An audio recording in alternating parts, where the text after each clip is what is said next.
Israel और गज़ा के बीच युद्ध विराम घोषित होने के बावजूद भी गोलीबारी रुकने का नाम नहीं ले रहा है। आज फिर 11 वर्षीय एक बच्ची की मौत हो गई गोलीबारी में। गाज़ा में घोषित युद्ध विराम के लगभग 3 महीने बाद भी हिंसा थमने का नाम नहीं ले रही है। उत्तरी गाज़ा में जबालिया इलाके में इज़राइली गोलीबारी में 11 वर्षीय बच्ची हमसा हुसैन की मौत हो गई। परिजनों के अनुसार परिवार युद्ध विराम के बाद घोषित सुरक्षित क्षेत्र में लौट आया था। बताया गया कि गुरुवार को इजरायली सैनिकों की कार्रवाई के दौरान गोले और छर्रे बच्ची के घर पर गिरे। गंभीर रूप से घायल हमसा को शिफा अस्पताल ले गया गया, जहां डॉक्टर ने उसे मृत घोषित कर दिया। बच्ची के चाचा खामिया हुसैन ने बताया कि सपना डॉक्टर बनने का था बच्ची का। इसके बाद उन्होंने दर्द भरे शब्दों में सवाल उठाया, अगर युद्ध विराम है तो रोज धमाके और गोलियां क्यों चल रही है?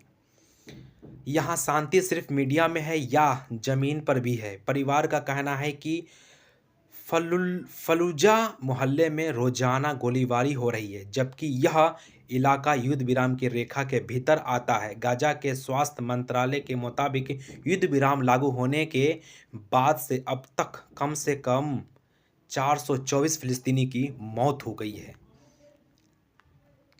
वहीं कुल मिलाकर इजरायली हमास युद्ध में मरने वालों की संख्या 71,000 से अधिक हो गई है, जबकि 1.7 लाख से ज़्यादा लोग घायल हुए हैं।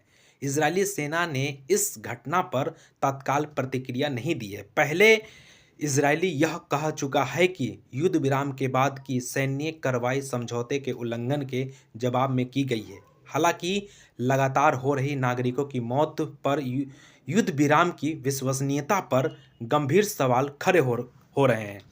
तो आप देख लिए किस प्रकार से 3 महीना युद्ध विराम को हो चुका हुआ, उसके बावजूद भी इजराइल जो लगातार अपना जो युद्ध विराम का जो एक नियम कानून होता है उसका लगातार उल्लंघन कर रहा है, और लगातार गाजा में अभी भी मौत हो रहे हैं। यानी कि युद्ध विराम होने के बाद तकरीबन 424 फिलिस्तीनी की मौत हो गई है।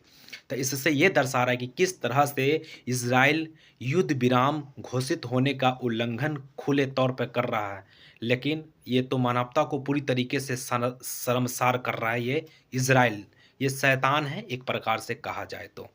दोस्तों, इस वीडियो को ज़्यादा शेयर कीजिएगा और हमारे यूट्यूब चैनल को भी सब्सक्राइब कीजिएगा। बहुत बहुत धन्यवाद।